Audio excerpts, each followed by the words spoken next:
엄마, 밥 먹었어요? 이 7글자가 두 나라에서 동시에 위험해진다는 사실 알고 계셨습니까? 우리는 탈북민 이야기를 들을 때 고통의 정점을 늘 같은 자리에 놓습니다. 강을 건너는 순간이요. 철조망, 어둠, 브로커, 국경, 거기까지가 이야기고 남쪽 땅을 밟으면 끝난다고 생각하죠. 그런데 오늘 보실 청년의 증언은 정확히 그 반대입니다. 그는 강을 어떻게 건넜는지 기억이 잘 안 난다고 말합니다. 정신이 하나도 없었다고 제정신이 아니었던 것 같다고 해요. 대신 그가 또렷하게 기억하는 장면은 그 다음에 있습니다. 남쪽에 도착해서 북에 남은 가족한테 몰래 전화를 거는 순간. 질문 2개만 먼저 던지겠습니다. 첫째, 북한은 왜 그 전화 한 통을 그렇게까지 막으려고 할까요? 둘째, 그러면 대한민국은 왜 그 전화를 마음 놓고 걸게 해주지 못하고 있을까요? 오늘 이 이야기를 세 겹으로 벗겨보겠습니다. 표면에서 그 전화가 실제로 어떤 구조 위에 놓여 있는지, 그 다음 누가 그 침묵으로 이득을 보는지, 마지막으로 그게 한반도에서 무엇을 바꾸고 있는지까지요. 시작하기 전에 하나만 먼저 드리겠습니다. 북한에서 탈북한 사람은 공식적으로 죽은 사람도 아니고 남쪽으로 간 사람도 아닙니다. 보안기관 문서에는 행방불명으로 올라갑니다. 존재를 부정하는 것도 아니고 인정하는 것도 아닌 그냥 지워버리는 처리 방식이에요.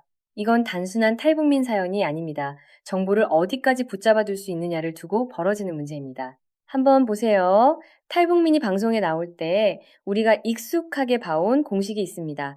눈물, 배고픔, 그리고 불쌍한 북한. 화면이 그렇게 짜여 있으니까 시청자도 거기까지만 보게 되죠. 그런데 이 청년은 헬스장을 주서너 번 다니고 배달 음식은 한 달에 한두 번만 시켜 먹는다고 굳이 선을 긋고 10달 된 강아지를 키웁니다. 어젯밥에 먹고 설거지를 안 해놨다고 카메라 앞에서 민망해합니다. 우리가 지금까지 봐온 화면이 그를 보여준 게 아니라 우리가 보고 싶어하는 각도만 잘라서 보여줬던 겁니다. 그러면 표면부터 갑니다.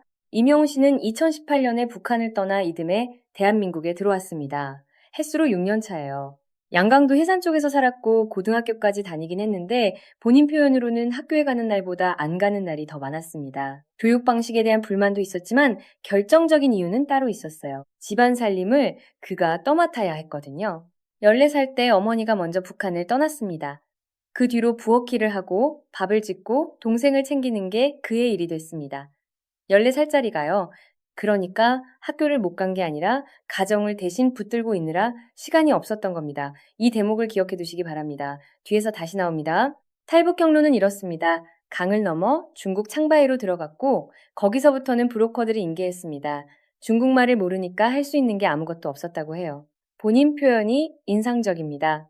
인소라는 대로 그냥 끌려왔다. 자기 인생에서 가장 중요한 이동인데 주체가 자기가 아니었던 겁니다. 중국 내륙을 가로지르면서 검문소를 지날 때 몇 번 떨렸던 것 말고는 기억이 뭉텅이로 비어 있습니다. 우리는 탈북 장면을 영화처럼 상상하지만 실제로 그걸 통과한 사람 머릿속에 남은 건 공포가 아니라 공백이었어요. 그런데 정작 그가 북한을 떠나기로 마음먹은 이유를 들어보면 우리가 예상하는 순서가 아닙니다. 첫 번째는 중학교 졸업 무렵부터 몰래 본 한국 영화와 드라마였습니다. 두 번째가 어머니였고요. 그리고 자유를 갈망했다는 말 뒤에 붙인 항목들이 이겁니다. 비행기를 타보고 싶었다. 외국에 나가보고 싶었다. 북한에서 철천 지원수라고 가르치던 그 미국에도 가보고 싶었다. 먹고 살기 힘들어서 넘어온 게 아니라고 그는 분명하게 말합니다. 살 때 생계 때문에 크게 어려웠던 건 없었다고요? 자, 여기서 뭔가 어긋나기 시작하죠. 북한이 정말 필사적으로 맞고 싶었던 게 굶주림이 아니었다는 얘기가 되니까요. 실제로 그가 전하는 북한 젊은 세대의 인식은 우리 예상보다 훨씬 냉정합니다. 북한이 세상에서 제일 잘 사는 나라라는 교육은 초등 단계에서는 어느 정도 먹힙니다. 그런데 중등으로 올라가면 학생들이 그걸 믿지 않는다고 해요. 정부가 선전하는 것 자체를 잘 안 믿습니다. 남조선, 흔히 아랫동네라고 부르는 그곳에 대한 환상은 오히려 크고요. 가고 싶어하는 또래는 많은데 루트가 없어서 못 갑니다. 그리고 이 대목이 중요합니다. 그 또래들은 가만히 앉아서 부러워만 하지 않습니다. 친구 중에 한국이나 중국의 가족이나 지인이 있다 싶으면 서로 정보를 모으고 협력해서 방법을 찾아본다고 해요. 다만 벽이 세 겹입니다. 루트를 구하는 것도 어렵고 바깥과 연락을 취하는 것 자체가 어렵고 마지막으로 국경을 넘는 게 어렵습니다. 셋 중에 하나만 막혀도 못 갑니다. 그래서 오고 싶은 마음은 큰데 못 오는 친구들이 많다는 겁니다. 참고로 그가 살던 집에도 냉장고는 있었습니다. 다만 전기가 안 들어와서 사실상 장식이었어요. 본인 말로는 그냥 수납장입니다. 상하지 않는 말은 음식이나 올려두는 선반이요. 그러니까 북한 가정의 냉장고가 몇 대 보급됐다는 통계는 그 안에 전기가 들어오냐는 질문 앞에서 그냥 무너집니다. 여기서 한 가지가 분명해집니다. 북한 체제가 진짜로 방어하고 있던 건 국경선이 아니었습니다. 국경선은 그 다음 문제였어요. 신청은 아버지를 위해 인당수에 뛰어들었죠. 이 청년은 어머니를 찾아서 강을 건넜습니다. 자, 여기까지 들으면 답이 다 나온 것 같습니다. 북한이 가난하고 통제가 심하니까 떠났고 자유를 찾아 한국에 왔고 잘 정착했다는 이야기죠. 훈훈하게 끝입니다. 그런데 이 설명으로는 도저히 안 풀리는 게 하나 있습니다. 그가 한국에 와서 받은 가장 큰 충격이 뭐였을 것 같습니까? 자유도 아니고 물가도 아니고 아파트도 아니었습니다. 반려견 문화였습니다. 북한에서 개는 그냥 개였다고 해요. 밖에서 키우고 음식물 쓰레기 주고 그래도 잘 크고 주인 잘 따랐다고요. 심지어 북한에서 개고기는 단고기라고 부르는 보양식이고 그걸 전문으로 하는 식당이 따로 있습니다. 한국에 와서 그 감각 그대로 얘기를 꺼냈다가 사람들 반응을 보고 놀랐다고 그는 조심스럽게 말합니다. 이 부분을 방송에서 말하는 것 자체가 조심스럽다고 먼저 양해를 구할 정도로요. 그런데 지금 그는 10달 된 강아지를 키우고 있습니다. 인식이 많이 깨졌다고 말해요. 그리고 그 강아지가 손님이 왔다고 유난히 설렙니다. 왜 설레냐고 물으니까 그가 이렇게 대답합니다. 집에 손님이 오는 경우가 거의 없어서요. 이쯤에서 다들 놓치고 있는 부분이 하나 있습니다. 이 인터뷰에서 제일 무거운 문장은 탈북 장면이 아니라 방금 그 한 줄이에요. 6년 차입니다. 그런데 강아지가 낯선 사람 발소리에 어쩔 줄 모를 만큼 이 집에는 사람이 오지 않습니다. 그가 북에 전화를 거는 이유가 그리움 하나로 설명되지 않는 지점이 여기입니다. 그럼 그 전화 실제로 어떻게 이루어집니까? 북한 쪽부터 보겠습니다. 북한에서는 국내가 아닌 외부와 통화하는 행위 자체가 비법입니다. 불법이라는 뜻이죠. 국경 지역에서 중국 통신망에 잡히는 손전화를 써야 하고 그 과정에 사람이 붙고 사람이 붙으면 돈이 붙습니다. 통화 시간도 마음대로 늘릴 수 없습니다. 길어지면 위험해지니까요. 정리하면 이렇습니다. 밥은 먹었냐는 한마디의 요금이 아니라 위험이 매겨져 있습니다. 감시망을 통과하는 비용이 통화료인 셈이에요. 세상에 이런 가격표가 또 있습니까? 이제 남쪽을 보겠습니다. 대한민국 국민이 북한 주민과 연락하려면 원칙적으로 통일부에 사전 접촉 신고를 해야 합니다. 남북교류협력법에 그렇게 돼 있어요. 그리고 그 위에 국가보안법 제8조가 있습니다. 회합통신조항입니다. 국가의 존립과 안전을 위태롭게 한다는 점을 알면서 반국가 단체 구성원과 연락한 경우를 처벌하도록 돼 있죠. 물론 정확히 짚고 가겠습니다. 엄마한테 안부 전화를 걸었다고 실제로 처벌받는 사례는 흔치 않습니다. 조항에는 그 정을 알면서라는 요건이 붙어 있으니까요. 문제는 다른 데 있습니다. 걸릴 일이 없다는 것과 법 형식상 걸 수 있게 열려 있다는 건 전혀 다른 얘기라는 겁니다. 판단은 그때그때 하는 쪽 몫으로 남아 있어요. 그물이 실제로 던져지느냐는 정치 상황에 달려 있고요. 그러니까 이 청년은 지금 아주 이상한 자리에 서 있습니다. 북에서는 그 통화가 명백한 위법이고 남에서는 위법이 아니라고 확답해주는 사람도 없습니다. 아들이 엄마 목소리를 듣는 일이 두 체제 사이에 낀 회색지대에 놓여 있는 거예요. 북한이 왜 탈북자를 행방불명으로 처리하는지도 같은 계산에서 나옵니다. 남조선으로 갔다고 인정하는 순간 그 동네 사람들 머릿속에 갈 수 있는 곳이 있다는 정보가 심어집니다. 그렇다고 죽었다고 발표해버리면 나중에 목소리가 들려왔을 때 발표한 쪽이 거짓말쟁이가 되죠. 그래서 아무것도 아닌 상태로 남겨두는 겁니다. 실제로 주민들 사이에서는 중국에 갔다더라, 운이 좋으면 남조선에 가서 산다더라 하는 이야기가 이미 돌고 있는데도요. 여기에 더해 남은 가족의 존재 자체가 압박수단이 된다는 지적이 꾸준히 나옵니다. 떠난 사람의 목소리가 다시 들어올 때 위험해지는 쪽은 거는 사람이 아니라 받는 사람입니다. 그럼 왜 이 조항은 이렇게 오래 남아있을까요? 아니, 손대자는 얘기가 안 나온 게 아닙니다. 나올 때마다 똑같은 반응이 즉각 따라붙었을 뿐이죠. 안보를 흔든다. 시기가 좋지 않다. 지금은 때가 아니다. 흥미로운 건 그 반응이 등장하는 타이밍입니다.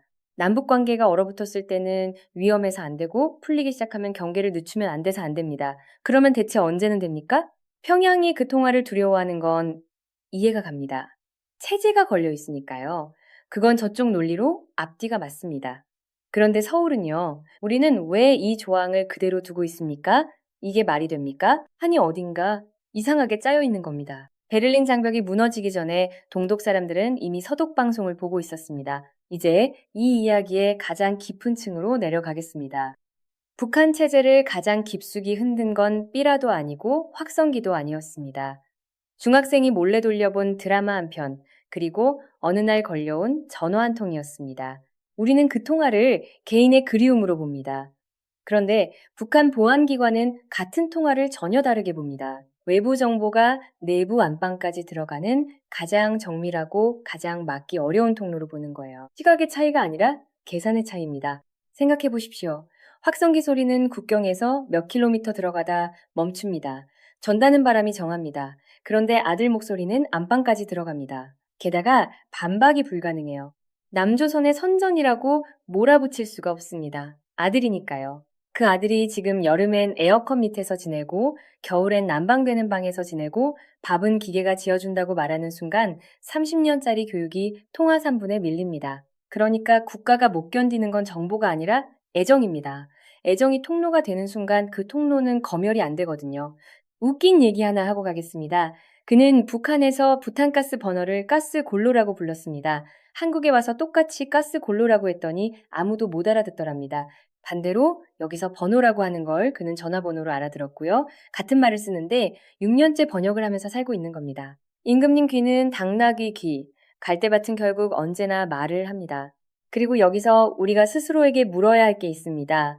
이 청년 같은 증언을 우리는 어떻게 소비해 왔습니까? 한쪽에서는 체제 붕괴가 임박했다는 결론을 미리 정해놓고 그 결론에 맞는 문장만 잘랐습니다. 다른 쪽에서는 정치적으로 이용당한다는 이유로 아예 안 듣습니다.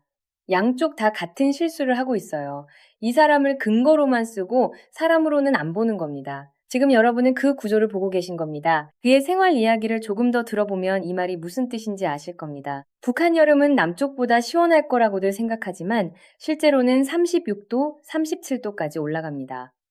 에어컨이 없으니 선풍기 하나로 버텼습니다. 수도는 나올 때보다 안 나올 때가 많아서 물을 길어다 썼고 겨울 목욕은 물을 데워서 함지에 하고 비닐을 뒤집어 쓰는 방식이었습니다. 전기가 안 도니까 전기 밥솥 대신 아궁이에 불을 떼서 밥을 지었고요. 2018년까지 그랬고 지금도 크게 다르지 않을 거라고 그는 말합니다. 그런데 이 이야기를 하는 그의 말투에는 비참함이 없습니다. 불평도 없어요. 그냥 그렇게 살았던 겁니다. 우리가 연민의 언어로 옮기고 싶어하는 문장을 정작 당사자는 증언의 언어로 말합니다. 이 차이를 못 견디는 건 언제나 듣는 쪽이었습니다. 가장 오래 적응이 안 된 건 순대였습니다. 북한 순대는 속에 쌀을 넣는데 여기는 당면을 넣거든요. 그는 인조고기밥이나 두부밥이 생각나면 탈북민이 하는 식당을 찾아갑니다. 그런데 그 맛이 안 난다고 해요. 집에서 북한식으로 찌개를 끓여본 적도 있는데 역시 맛이 안 났습니다. 돌아갈 수 없는 건 나라가 아니라 맛이었던 겁니다. 한국에 와서 그가 놀란 것 중에 시민의식 얘기가 있습니다. 북한에는 분리수거라는 개념이 없다고 해요. 오물장이라고 부르는 곳이 하나 있고 플라스틱이든 음식물이든 그냥 다 거기다 버립니다. 냄새도 심하고요. 우리한테는 귀찮은 규칙일 뿐인 분리수거가 밖에서 온 사람 눈에는 이 사회가 합의를 지킬 수 있는 사회라는 증거로 익힙니다. 먹는 것도 우리 상상과 조금 다릅니다. 계란이 귀하다는 말을 많이 들으셨을 텐데 그가 살던 지역 기준으로는 계란이나 두부, 감자 같은 건 그래도 먹을만 했다고 합니다. 다만 고기는 일반 주민이 먹기 어려웠고요. 그리고 그가 반복해서 강조하는 게 지역마다 차이가 크다는 겁니다. 북한을 하나의 덩어리로 놓고 이야기하는 순간 우리는 이미 틀린 지도를 들고 있는 셈이에요. 스마트폰도 있긴 있었습니다. 다만 그걸로 배달을 시켜 먹는 단계까지는 아직 아니었다고 합니다. 지금 그는 공부를 하고 있습니다. 주제가 뭔지 아십니까? 남과 북이 6.25를 똑같이 겪고 똑같이 맨바닥에서 시작했는데 왜 한쪽만 이렇게 빠르게 올라왔는가? 그게 제일 신기했다고 그래서 역사적으로 왜 그렇게 될 수밖에 없었는지 찾아보고 있다고 합니다. 통일 논의에서 제일 비싼 자산이 뭐냐고 묻는다면 저는 통계가 아니라 이런 질문이라고 봅니다. 숫자를 하나 보겠습니다.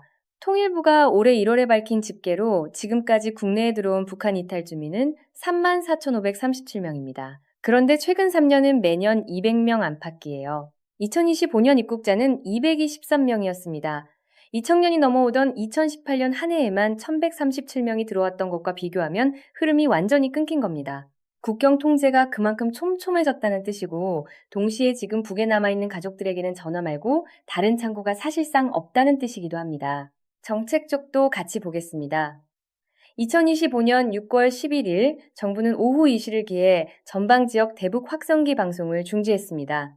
대통령실은 접경지역 주민의 소음 피해를 덜기 위한 실질적 조치라고 설명했고, 북한도 대남 소음 방송을 멈췄습니다. 1년 뒤 접경지역 주민들은 훨씬 조용해졌다고 말합니다. 물론 이 조치를 두고 지나친 유화책이라는 비판도 나왔습니다. 그런데 오늘 들으신 증언과 겹쳐보면 계산이 조금 달라집니다. 이 청년의 눈을 뜨게 한 건 확성기가 아니었습니다. 중국을 통해 들어온 드라마와 영화였고 젊은 세대의 눈을 빨리 깨워주는 게 그거라고 그는 직접 말합니다. 소리를 키워서 국경 너머로 밀어넣는 방식과 콘텐츠와 목소리가 사람을 타고 안방까지 들어가는 방식, 어느 쪽이 실제로 도착했는지는 확성기 성능표가 아니라 이 사람의 인생이 답하고 있는 겁니다. 용어 하나만 짚고 가겠습니다.